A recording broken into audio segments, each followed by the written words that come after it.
Hello friends, नमस्कार। आप सभी का अमन मैथ एकेडमी के इस यूट्यूब चैनल पे वेलकम है।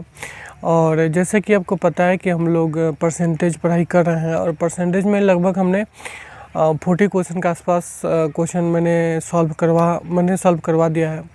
और आगे कुछ क्वेश्चन और भी हैं जो कि बन सकते हैं, चाहे जो बने हुए हैं उन क्वेश्चन को भी हम लोग अब देख लेते हैं। चलिए आते हैं हम लोग अपने नेक्स्ट क्वेश्चन की तरफ। नेक्स्ट हम लोग का क्वेश्चन है अभी कि एक विद्यालय में 48 विद्यार्थी हैं। ठीक है, कोई दिक्कत नहीं है। पहले दिन विद्यालय में 9% लड़कों को छोड़कर सारे विद्यार्थी उपस्थित थे। मतलब ये हुआ कि पहले दिन 9% लड़के उसमें नहीं आए और बाकी जितने भी लड़के लड़कियां हैं सभी आए। और उसके बाद बोल रहा है कि उपस्थित थे। और आज 7% लड़कियों को छोड़कर सारे विद्यार्थी विद्यालय में उपस्थित थे। और आज जो है 7 मतलब लड़के टोटल आए हैं, सभी लड़कियां आई हैं, लेकिन लड़कियां कुल मिला के 7% नहीं आई हैं। लेकिन बात यहाँ पे सारे विद्यार्थी उपस्थित थे, लेकिन दोनों दिन विद्यार्थियों की संख्या समान थी। तो विद्यालय में लड़कियों की संख्या बताएं।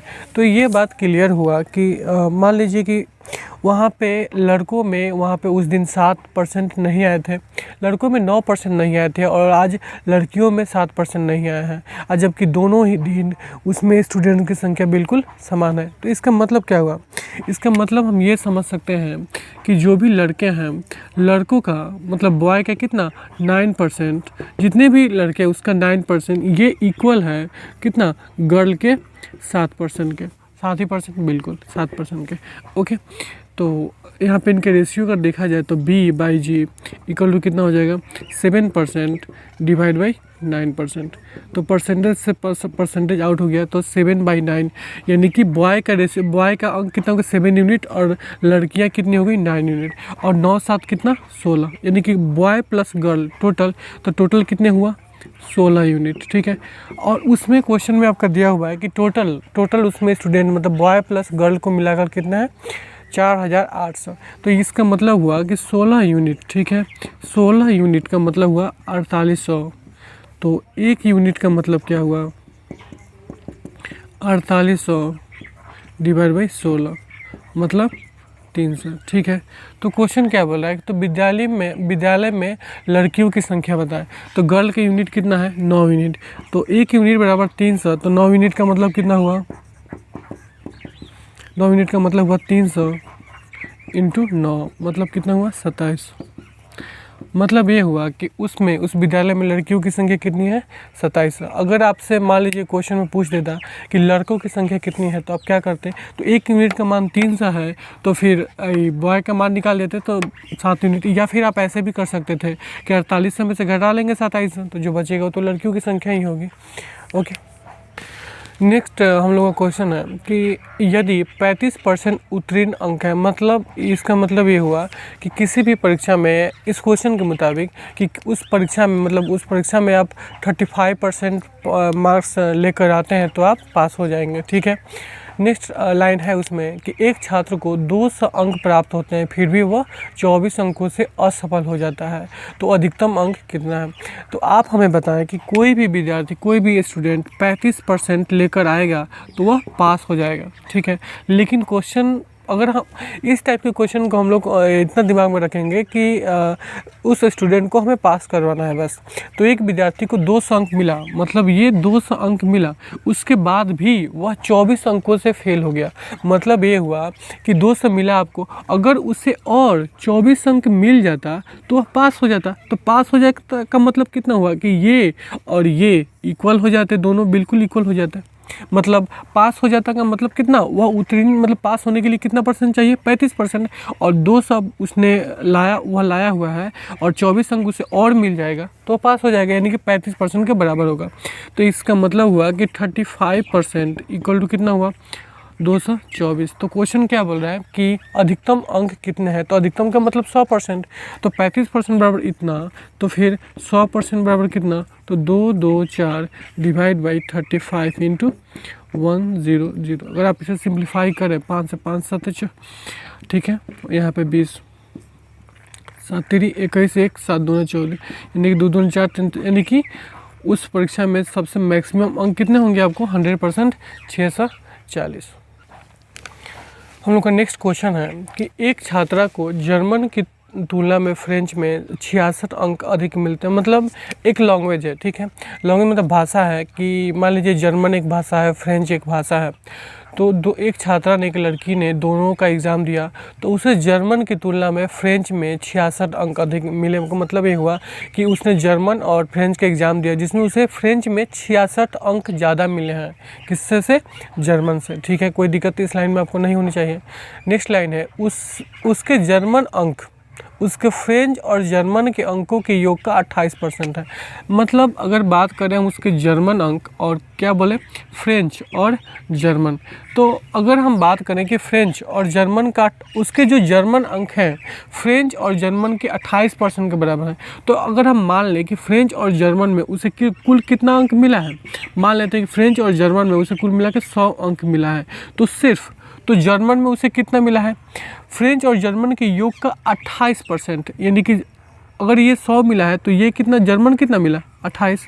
तो जो और टोटल कितना है 100 और जर्मन में मिला 28, तो फ्रेंच में कितना मिला होगा, तो 100 में से 28 को माइनस कर देंगे, कितना आएगा, 72 होगा।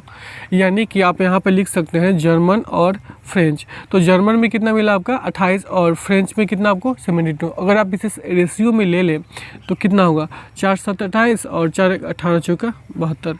ठीक है, नहीं, हाँ ठीक है, तो लिखे हुए हैं 7 चौका बिल्कुल 7:18। मतलब ये हुआ कि जर्मन में मिला आपको 7 यूनिट और फ्रेंच में मिला आपको 18 यूनिट। तो आप यहाँ पे देख रहे हैं कि फ्रेंच में जो है जर्मन से कितना, फ्रेंच में जर्मन से कितना ज़्यादा मिला है, तो आपको मिला है ज़्यादा 11 यूनिट। ठीक है, 11 यूनिट मिला है। और क्वेश्चन में बोल रहा है कि जर्मन की तुलना में फ्रेंच में उसे 66 अंक अधिक मिलते हैं, जबकि मेरा आया है 11 यूनिट। मतलब 11 यूनिट बराबर हुआ 66 अंक। ठीक है, तो 1 यूनिट का मतलब कितना हुआ, 1 यूनिट का मतलब हुआ 66 डिवाइड बाई 11, मतलब 6 अंक। 1 यूनिट का मतलब हुआ 6 अंक। तो क्वेश्चन क्या बोल रहा है कि उसने फ्रेंच में, तो उसके फ्रेंच में क्या अंक हैं, तो फ्रेंच में कितना 18। 1 यूनिट का मतलब 6, तो 18 यूनिट का मतलब कितना होगा, यानी कि 6 गुने 18 मतलब 108 अंक। मतलब ये हुआ कि उसने फ्रेंच में कितना अंक प्राप्त किया, 108 अंक। ओके, नेक्स्ट हम लोग का क्वेश्चन है कि यदि कोई छात्र 43% मतलब 43% अंक प्राप्त करता है तो वह 72 अंकों से फेल हो जाता है, लेकिन जब वह 57% अंक प्राप्त करता है तो वह 40 अंकों से उत्तीर्ण होता है, मतलब पास होता है। तो प्राप्तांक परसेंटेज बताएं, मतलब उसने कितना परसेंट प्राप्त किया, तक कितना उसे प्राप्त करना चाहिए पास होने के लिए।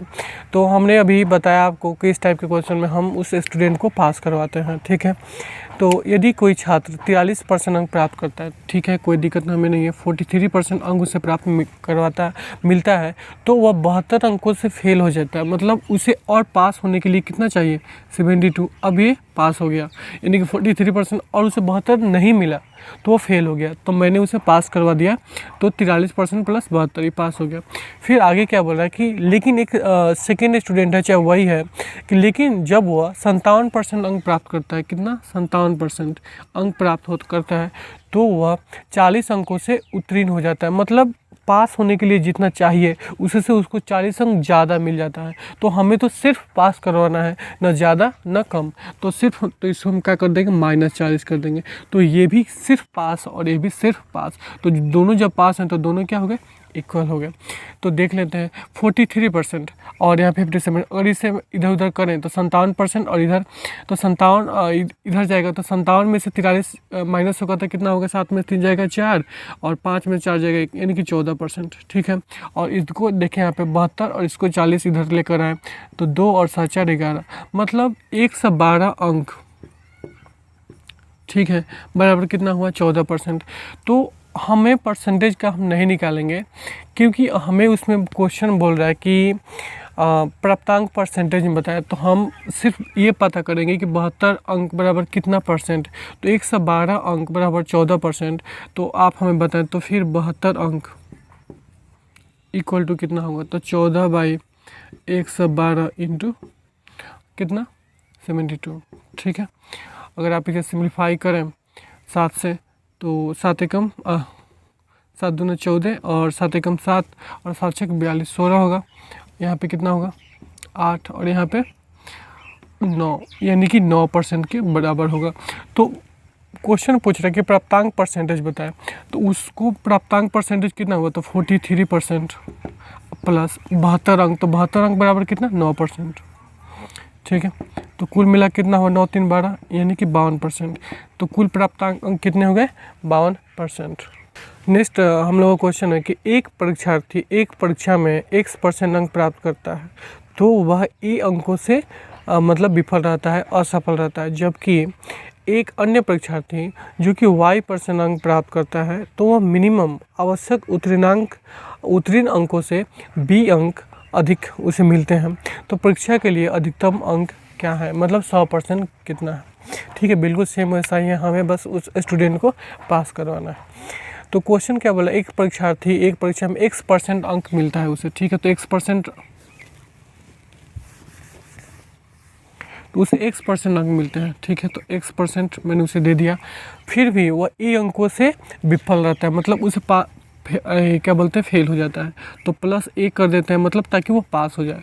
फिर एक बात और बोल रहा है उस क्वेश्चन में केवल सिर्फ, लेकिन एक सेकंड स्टूडेंट है जिसको y% मिलता है और वह जितना पास होना चाहिए उससे वह कितना b, ठीक है, b अंक उसे ज़्यादा मिलते हैं, तो माइनस कर लेते हैं उतना कितना b। ठीक है, तो अगर आप इसे देखें तो इस x को उधर अगर हम भेजें तो y% है, तो y माइनस x%। ठीक है, तो y minus x% equal to कितना हो गया, तो इस b को इधर लेकर आए तो कितना होगा a प्लस b अंक।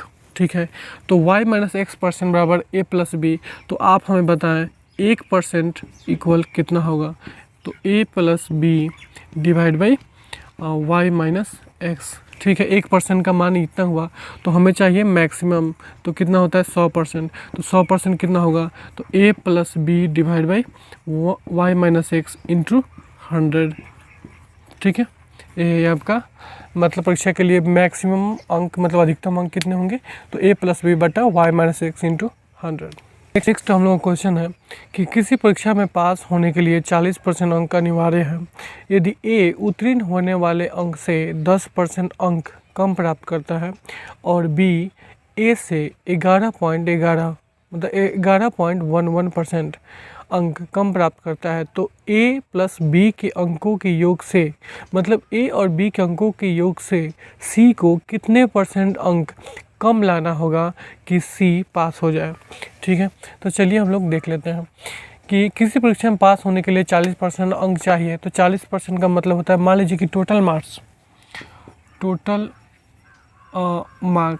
कितना हुआ 100 मान लेते हैं, तो पासिंग मार्क्स कितना हुआ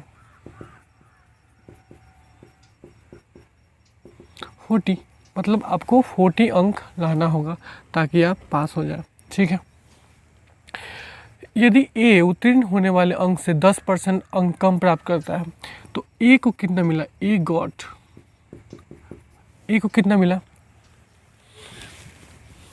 1 मिनट, ए को कितना मिला, ए को मिला पासिंग मार्क से 10% कम, तो 40 का 10% कितना होता है, तो 4, जैसे कि आप देखना चाहें तो 40 का 10%, ठीक है, कितना हुआ 4, तो ए को कितना मिला 40 से 10% कम, मतलब 10% का मतलब क्या हुआ 4 कम, तो यानी कि ए को मिला कितना 36 मिला।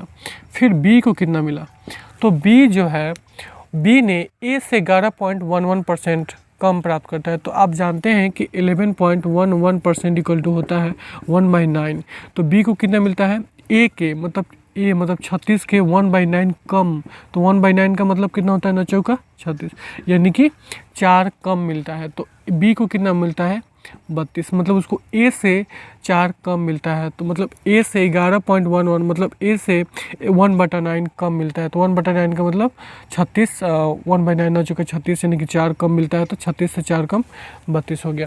ठीक है, आपको जैसे कि अब a प्लस बी को कितना मिला, a प्लस बी को मिला 6 2 8 और 3 3 6, कितना मिला 68, तो पास होने के लिए कितना चाहिए 40 चाहिए आपको, तो और सी को लाना है, तो सी को लाना है आपको कितना 40, तो ए प्लस बी के अंकों के योग से कितना कम लाना है, तो आप देख सकते हैं कितना कम लाना होगा, तो 40 यानी कि 28 अंक उसे कम लाना होगा, यानी कि 28 अंक कम लाना होगा सी को। क्वेश्चन में यही ना पूछ रहा है कि ए प्लस बी के अंकों के योग से मतलब 68 से सी को कितने % अंक कम लाना होगा पास होने के लिए, तो पास होने का मतलब 40, तो कितना कम लाना होगा 28, तो किससे से, तो ए प्लस बी के अंकों के योग से मतलब 68 से, ठीक है। और आप अगर इसे सिंप्लीफाई करें तो क्या बोलते हैं, अगर इसे 2 से सिंप्लीफाई करें तो 2 3, या फिर 4 से सिंप्लीफाई कर लें तो 17 होगा, और 4 से 4 7 28, यानी कि 700 डिवाइड बाई 17, तो कितना होगा 17 दूना 34, चौका 17 चौका 68, 2 20, 17 कम 17, मतलब क्या हुआ कि 41 सही 3/17% सी को कम मार्क्स लाना होगा, किसे से, ए प्लस बी के अंकों के योग से। और अब हम लोग इतना ही रहने देते हैं, और आप इसको देखें, लगभग हम लोगों ने 7 क्वेश्चन के आसपास हम लोगों ने अभी सॉल्व किया, और आशा करते हैं आपको समझ में आया होगा। अगर ना समझ में आया हो तो फिर से सेकंड टाइम देखें, दोबारा देखें, और आशा करते हैं ज़रूर समझ में आ जाएगी आपको। और इससे आगे वाले क्वेश्चन हम लोग अपने नेक्स्ट लेक्चर के वीडियो में देखेंगे।